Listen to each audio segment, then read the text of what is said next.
नमस्कार, आपल्या खानापूरमध्ये सर्वांचे स्वागत। उसाला प्रतिटन 3500 रुपये दर देण्यासाठी व वजन काट्यात होणारी काटेमारी थांबविण्यासाठी अखिल कर्नाटक रयत संघाच्या वतीने राज्य उपाध्यक्ष किशोर मिठारी यांच्या नेतृत्वाखाली मुख्यमंत्री सिद्धरामय्या यांना तहसीलदारामार्फत निवेदन सादर करण्यात आले। ಈ ಒಂದು ಹೋರಾಟ 78 ವರ್ಷ ನಮಗೆ ಸ್ವತಂತ್ರ ಸಿಕ್ಕರು ಯಾವುದೇ ಜನಸಾಮಾನ್ಯರಿಗಾಗಲಿ ರೈತರಿಗಾಗಲಿ ಹೋರಾಟ ಮಾಡಿದಾಗ ಮಾತ್ರ ಪ್ರತಿಫಲ ಸಿಗ್ತೈತಿ। ಹೋರಾಟ ಮಾಡದೆ ನಮಗೆ ಇದುವರೆಗೆ ಯಾವ ಸರ್ಕಾರಗಳಾಗಲಿ ಯಾವ ಅಧಿಕಾರಿಗಳಾಗಲಿ ಜನಪ್ರತಿನಿಧಿಗಳೇ ಸ್ಪಂದಿಸಿಲ್ಲ। ಯಾಕಂತಂದ್ರೆ ಇವತ್ತು ಮಗು ತಾಯಿ ಆ ಮಗು ಹತ್ತಿರ ಹಾಲು ಕುಡಿಸ್ತಾಳ, ಮಗು ನೆಮ್ಮದಿಯಾಗಿ ಮಕ್ಕೊಂಡ್ರೆ ಹಾಲು ಕುಡಿಸೋದಿಲ್ಲ। ಹಂಗ ನಾವು ಇವತ್ತು ಸರ್ಕಾರದಾಗಲಿ ಜನಪ್ರತಿನಿಧಿ ನೆಮ್ಮದಿ ಕೆಡಿಸಿದ್ರೆ ಮಾತ್ರ ನಮ್ಮ ಮನೆಗೆ ಸ್ಪಂದನೆ ಮಾಡ್ತಾ ಇದ್ದಾರೆ। ಅದಕ್ಕಾಗಿ ನಾವು ಈ ಹಿಂದೆ 2023ರಲ್ಲಿ ಏನು ಬರ ಪೀಡಿತ ಬರಗಾಲ ಘೋಷಣೆ ಯಾವ ಕಾಲಕ್ಕೂ ನಮ್ಮ ತಾಲೂಕಿಗೆ ಸಿಕ್ಕಿರಲಿಲ್ಲ ಏನು ಅನ್ನೋ ಒಂದು ರೈತ ಸಂಘಟನೆಯಿಂದ ನಮ್ಮ ಕಕ್ಕೇರಿ ಗ್ರಾಮದಲ್ಲಿ ಏನು ತಾಲೂಕಾ ಕೈ ಬಿಟ್ಟಿದ್ದೀರಿ, ಇದು ಸೇರ್ಪಡೆ ಮಾಡಬೇಕು, ಬರಗಾಲ ಘೋಷಣೆ ಆಗ್ಬೇಕಂತೇಳಿ 5 ಗಂಟೆಗಳ ಕಾಲ ಏನು ಕಕ್ಕೇರಿ ಗ್ರಾಮದಲ್ಲಿ ಒಂದು ಪ್ರತಿಭಟನೆ ಮಾಡಿದ್ದಕ್ಕಾಗಿ 23 ಕೋಟಿ ರೂಪಾಯಿ ಖಾನಾಪುರ ತಾಲೂಕಿಗೆ ಪ್ರಪ್ರಥಮವಾಗಿ ಬಂದಿದೆ। ಅದು ಶಾಸಕರು ಹೇಳ್ತಾ ಇದ್ದಾರೆ ಏನು ರೈತ ಸಂಘಟನೆ ಫಲದಿಂದ ಇದು ಒಂದು ಆಗಿದೆ ಅಂತ ಹೇಳಿ। ಇಲ್ಲ, ಒಂದೇ ಕೈಯಿಂದ ಚಪ್ಪಾಳೆ ಆಗೋದಿಲ್ಲ, 2 ಕೈಯಿಂದ ಚಪ್ಪಾಳೆ ಆಗುತ್ತೆ ಅನ್ನೋದಕ್ಕೆ ಸಾಕ್ಷಿ ಅದಕ್ಕೆ ಶಾಸಕರು ಇದ್ದಾರೆ, ರೈತ ಸಂಘಟನೆ ಇದೆ। ಒಂದು ಗ್ರಾಮಸ್ಥರ ಫಲವಾಗಿ 23 ಕೋಟಿ ಹಣವನ್ನು ನಮ್ಮ ಬರಗಾಲ ಘೋಷಣೆಯನ್ನು ತಗೊಂಡಿದ್ದೀವಿ। ಏನು ಈ ಒಂದೇ ತಾಲೂಕಲ್ಲ, ರೈತ ಸಂಘಟನೆ ಮುಖಾಂತರ ಬೆಳಗಾವಿ ತಾಲೂಕು, ಖಾನಾಪುರ, ಅಳ್ಳಾವರ, ಕಲಘಟಗಿ, ಧಾರವಾಡ, ಅಣ್ಣಿಗೇರಿ ಈ ತರ ಒಂದು 6 ತಾಲೂಕುಗಳು ಕೈ ಬಿಟ್ಟಿದ್ದನ್ನು ಏನು ಒಂದು ಹೋರಾಟದ ಮುಖಾಂತರ ನಾವು ಪಡೆದಿದ್ದೀವಿ। ಇವತ್ತು ಹೋರಾಟ ಅನಿವಾರ್ಯ ಇದೆ, ಯಾಕಂದ್ರೆ ಯಾವುದೇ ಒಂದು ನಾವು ಹೋರಾಟ ಮಾಡಿದಾಗ ಮಾತ್ರ ಸ್ಪಂದಿಸ್ತಾ ಇದ್ದಾರೆ। ಈಗಾಗಲೇ ನಾವು 3500 ಪ್ರತಿ ಟನ್ ಕಬ್ಬಿಗೆ ದರ ನೀಡಲಿ ಅಂತೇಳಿ ನಾವು ಇವತ್ತು ಮಾನ್ಯ ಮುಖ್ಯಮಂತ್ರಿಯವರಿಗೆ ತಹಸೀಲ್ದಾರ್ ಮುಖಾಂತರ ಮನವಿ ಕೊಡ್ತಾ ಇದ್ದೀವಿ। ಏನು ತಮ್ಮ ಏನು ಬೆಳೆದಂತ ಇಲ್ಲ, ಇವತ್ತು ನೋಡ್ರಿ ಸರ್ಕಾರ ಪೆಟ್ರೋಲ್ ಆಗಲಿ ಡೀಸೆಲ್ ಆಗಲಿ ಬಂಗಾರ ಬೆಳ್ಳಿ ಮನ ಬಂದಂತೆ ದರ ಮಾಡ್ತಾರೆ। ರೈತ ಬೆಳೆದಂತ ಒಂದು ಬೆಳೆಗೆ ಟೊಮೆಟೊ ಬೆಳಿತಾನ, ಕಾಯಿಪಲ್ಲೆ ಬೆಳಿತಾನ, ಹಾಲು ಉತ್ಪಾದನೆ ಬೆಳಿತಾನ, ಕಬ್ಬು ಬೆಳಿತಾನ, ಭತ್ತ ಯಾವುದೂ ಸ್ಥಿರವಾದ ಬೆಲೆ ಇಲ್ಲ। ಒಂದು ಟೈಮ್ ಟೊಮೆಟೊ ಕೋದದ್ದನ್ನ ಪಗಾರ ಕೊಡ್ಲಿಕ್ಕೆ ಆಗೋದಿಲ್ಲ ಅವ್ರದ್ದು ನೋಡ್ರಿ। ಇವತ್ತು ಬಂಗಾರ 1,30,000 ಆಗೈತಿ, ಅದಕ್ಕೆ ಯಾರು ಸ್ಟ್ರೈಕ್ ಮಾಡ್ತೀರಿ? ಬಂಗಾರ ಯಾಕೆ ಕಡಿವಾಣ ಹಾಕ್ತೀರಿ? ಡೀಸೆಲ್ ಪೆಟ್ರೋಲ್ ನಾಟ್ ಔಟ್ ಮುಂದೆ ಹೋಯ್ತು 200 ಹೋಗ್ಬಿಡ್ತೈತ್ರಿ, ನೋಡ್ಕೊಂತೀರಿ ಇನ್ನೊಂದು 2 ವರ್ಷದಲ್ಲಿ 200 ರೂಪಾಯಿ ಪೆಟ್ರೋಲ್ ಆಗ್ತಿದೆ, 150 ರೂಪಾಯಿ ಡೀಸೆಲ್ ಆಗ್ತಿದೆ।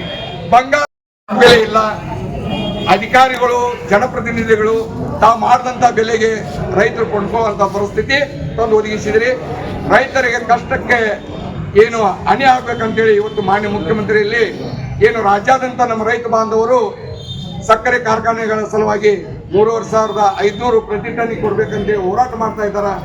ಅದು ಯಶಸ್ವಿ ಆಗಲಿ ಅಂತ ಹೇಳಿ ನಾವು ಇವತ್ತು ಖಾನಾಪುರ ತಾಲೂಕು ಮುಖಾಂತರ ಮಾನ್ಯ ಮುಖ್ಯಮಂತ್ರಿಯವರಿಗೆ ತಹಸೀಲ್ದಾರ್ ಮುಖಾಂತರ ಮತ್ತು ಬೆಳಗಾವಿಗೆ ಜಿಲ್ಲಾಧಿಕಾರಿಗಳ ಮುಖಾಂತರ ಪ್ರಾದೇಶಿಕ ಆಯುಕ್ತರ ಮುಖಾಂತರ IGP ಸಾಹೇಬರು, SP ಸಾಹೇಬರು, ತಹಸೀಲ್ದಾರ್ ಮುಖಾಂತರ ನಾವು ಇವತ್ತು ಮನವಿಯನ್ನು ಕೊಡ್ತಾ ಇದ್ದೇವೆ। ಯಾಕೆ ಕೊಡ್ತಾ ಇದ್ದೇವೆ ಅಂತಂದ್ರೆ ನಾವು ನೋಡಿದೀವಿ ಸರ್ಕಾರಗಳು ಏನು ಹೋರಾಟ ಮಾಡ್ತಾ ಇದ್ದಾರ ಅದಕ್ಕೆ ಬೆಂಬಲ ವ್ಯಕ್ತಪಡಿಸ್ತಾರ ಅಂತೇಳಿ ಇದುವರೆಗೆ ಏನು ಬಗ್ಗಿಲ್ಲ। ಅವರು ಬೀದಿ ಇಳಿದು ಹೋರಾಟ ಮಾಡಿದ್ರು, ಸಕ್ಕರೆ ಕಾರ್ಖಾನೆಗೆ ರೈತರು ಕಬ್ಬು ಕಳ್ಸೋದು ಬಂದ್ ಮಾಡಿದ್ರು, ಅವ್ರು ಅನ್ಸ್ತಾ ಇಲ್ಲ ಅಂದ್ರೆ ಅವ್ರದ್ದು ಚರ್ಮ ದಪ್ಪ ಐತಿ, ಅದಕ್ಕೆ ಬಾರ್ಕೋಲಿ ಏಟು ಬೇಕಾಗೈತಿ। ಈಗ ರೈತರು ಏನು ಬಾಬಾಗೌಡ್ರ ಪಾಟೀಲ್ ಅವ್ರು ಏನು ಮಾಡ್ತಿದ್ರು ಹೋರಾಟ ಅದು ಮತ್ತು ಮರುಕಳಿಸಬೇಕಾಗಿದೆ। ಏನು ಬಾಬಾಗೌಡರು ನಮ್ಮ ಬೆಳಗಾವಿ ಜಿಲ್ಲೆಯಿಂದ ಒಬ್ಬರು ಸಚಿವರಾಗಿ ಶಾಸಕರಾಗಿ ಮಾನ್ಯ ಬೆಳಗಾವಿ ಜಿಲ್ಲೆ ಗ್ರಾಮೀಣ ಸಚಿವರಾದರು ವಾಜಪೇಯಿ ಅವರ ಸರ್ಕಾರದಲ್ಲಿ। ಅದೇ ತರ ನಮ್ಮ 224 ಶಾಸಕರಲ್ಲಿ 10 ಶಾಸಕರು ಮಾತ್ರ ಏನು ವಿಧಾನಸಭೆಯಲ್ಲಿ ಹೋದ್ರೆ ಏನಾದರೂ ರೈತರ ಬೇಡಿಕೆಗಳನ್ನು ಈಡೇರ್ತಾವ। ಯಾಕಂದ್ರೆ ನಂಜುಂಡಸ್ವಾಮಿ ಬಾಬಾಗೌಡರು ಇಬ್ರು ಹೋಗಿ ಇವತ್ತು ರಾಜ್ಯ ಸರ್ಕಾರನೇ ಅಳಿಗಾಡಿಸುವಂತ ಕೆಲಸ ಮಾಡಿದ್ದಾರೆ। ಅದೇ ತರ ಈ ಮುಂಬರುವ ಚುನಾವಣೆಗಳಲ್ಲಿ ಏನು ರೈತ ಕನ್ನಲಿಗೆ ತಾವು ಮತ ಕೊಡಬೇಕು, ಯಾಕಂತಂದ್ರೆ ರೈತರ ಕಷ್ಟಕ್ಕೆ ಯಾರು ಸ್ಪಂದನೆ ಮಾಡ್ತಾ ಇಲ್ಲ। ಮುಂಬರುವ ದಿನಗಳಲ್ಲಿ ರೈತ ಸಂಘಟನೆಗೂ ಬೆಂಬಲ ಕೊಡ್ರಿ।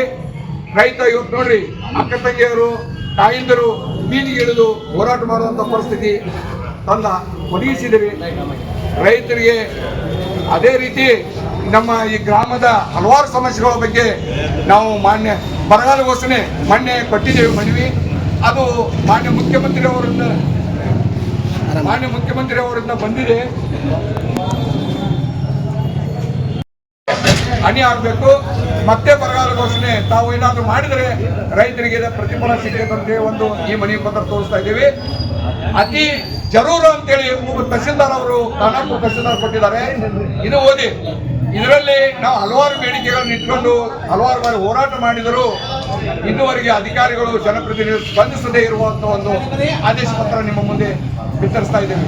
ಈ ಆದೇಶ ಪತ್ರದಲ್ಲಿ ಏನಿದೆ ಅಂತಂದ್ರೆ, ತಾಲೂಕಾ ಆರೋಗ್ಯ ಅಧಿಕಾರಿಗಳು ಖಾನಾಪುರ, ಶಿಕ್ಷಣಾಧಿಕಾರಿ ಖಾನಾಪುರ, ಆರಕ್ಷಣಾ ನಿರೀಕ್ಷಕರು ನಗರದ ಸಾರಿಗೆ ಇಲಾಖೆ ಕಾರ್ಯನಿರ್ವಹಣಾಧಿಕಾರಿಗಳು, ಜಿಲ್ಲಾ ಪಂಚಾಯತ್ ಸೇರಿದಂತೆ ಹಲವಾರು ಸಮಸ್ಯೆಗಳ ಬಗ್ಗೆ ಏನು ಮನವಿ ಕೊಟ್ಟಿದ್ದೀವಿ, ಅದರದ್ದು ಇನ್ನೂವರೆಗೆ ಸ್ಪಂದನೆ ಮಾಡಿಲ್ಲ. ಮತ್ತು ಕಂದಾಯ ಗ್ರಾಮ ಪ್ರಭುನಗರ, ಅಶೋಕ್ ನಗರ ಹಾಗೂ ನಮ್ಮ ಸುರ್ಪುರ್ ಕೆವಾಡ, ಭಾಗ್ಯನಗರ ಇವು ಮುಳುಗಡೆ ಪ್ರದೇಶ ಹಿಡ್ಕಲ್ನಿಂದ ಬಂದು ಸುಮಾರು 60 ವರ್ಷ ಆದರೂ ಇದುವರೆಗೆ ಕಂದಾಯ ಗ್ರಾಮ ಆಗಿಲ್ಲ. ಮಾನ್ಯ ತಹಸೀಲ್ದಾರ್ ಅವರು ಯಾವುದೇ ಕಾರಣಕ್ಕೂ ಆಗ್ತಾ ಇದೆ ಅಂತ ಹೇಳಿ ನಮಗೆ ಡಿ ಸಿ ಅವರು ಹೇಳ್ತಾ ಇದ್ದಾರೆ. ಮತ್ತು ಅಧಿವೇಶನದಲ್ಲಿ ಹೋದ ವರ್ಷ ಹೇಳಿದ್ದೀವಿ, ಗಿರೀಶ್ ಗುಂಡೂರಾವ್ ಅವರಾಗಲಿ, ಕೋಟರೆಡ್ಡಿ ಅವರು ನಿಮ್ಮ ಆದೇಶ ಪತ್ರ ಬಂದಿದೆ ಆಗ್ತದೆ ಅಂತ ಡಿ ಸಿ ಅವರು ಹೇಳ್ತಾ ಇದ್ದಾರೆ. ತಹಸೀಲ್ದಾರ್ ಮೇಲೆ ಅವ್ರು ಆಗ್ತಾ ಇದ್ದಾರೆ, ತಹಸೀಲ್ದಾರ್ ಮೇಲೆ ಅವ್ರು ಆಗ್ತಾ ಇದ್ದಾರೆ. ಇದನ್ನು ಕಣ್ಣೀರು ಒರೆಸುವಂತ ಕೆಲಸ ಮಾನ್ಯ ತಾಲೂಕಾ ದಂಡಾಧಿಕಾರಿಗಳು ಇವತ್ತು ಮಾಡ್ಬೇಕಂತೇಳಿ ನಮ್ಮ ಮನೆಗೆ ಇವತ್ತು ಸ್ಪಂದಿಸಿ ನಮಗೆ ಇಲ್ಲಿ ತಕ್ಷಣ ಉತ್ತರ ಕೊಟ್ಟರೆ ಮಾತ್ರ ಹೋಗ್ತೀವಿ, ಉತ್ತರ ಕೊಡ್ಲಿಲ್ಲ ಹೋದ್ರೆ ನಾವು ಇದೇ ಸ್ಥಳದಲ್ಲಿ ಪ್ರತಿಭಟನೆ ಮಾಡ್ತೇವೆ ಅಂತೇಳಿ ಮಾಧ್ಯಮದ ಮುಖಾಂತರ ಇವತ್ತು ಎಚ್ಚರಿಕೆ ನೀಡ್ತಾ ಇದ್ದೇವೆ. ರೈತ ಸಂಘಕ್ಕೆ ಏನೇ ಬರಲಿ, ಎಲ್ಲಿವರೆಗೆ ಹೋರಾಟ, ಯಾತಕ್ಕಾಗಿ ಹೋರಾಟ, ಬೇಕೇ ಬೇಕು, ಬೇಕೇ ಬೇಕು. ಪ್ರತಿ ಟನ್ ಕಬ್ಬಿಗೆ ಇವತ್ತಿನ ಒಂದು ರೈತ ಸಂಘಟನೆಯ ರಾಜ್ಯಾಧ್ಯಕ್ಷರಾದಂತಹ ರವಿ ಪಾಟೀಲ್ ಅವರು ಮಾತನಾಡಬೇಕಂತ